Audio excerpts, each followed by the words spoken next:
మనిషికో మాట కొట్టుకో దెబ్బ అన్నారు. 5 కేజీలు రైస్ మోట్ ఎత్తుకోలేదు, నీకెందుకు బుల్లెట్ బండి? అబ్బా నన్ను ఉప్పుల కాడ నీ తిట్లెక్కువే బండి. నేనేం చెప్పినా సిరాకే, నా మాట నువ్వు ఎప్పుడన్నా సక్కరదవా.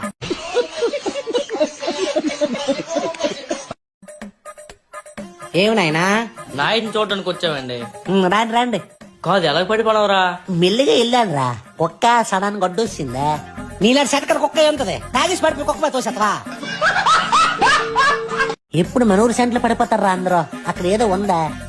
ఉంది. మా అమ్మ చచ్చిపోయి నువ్వు ఎప్పుడు వస్తావా, నువ్వు ఎప్పుడు తిరిగేసేస్తావా అని కాపలా కాసి. ఎందుకు అలాగా మాట్లాడమంటే అసలు చేస్తాను కోళ్ళకే. ఏరా టీ తాగుతారా? ఇప్పుడు పంచదార పాలు లేవు, కనీసం డ్రింక్ ఏదో తాగండి. ఆ కొట్టు సిదార్ ముందు ఎవలాడతారా? సరేరా అయితే వెళ్ళొస్తాం. ఏమనైనా చూడడానికి వచ్చే చేతులు డబ్బులు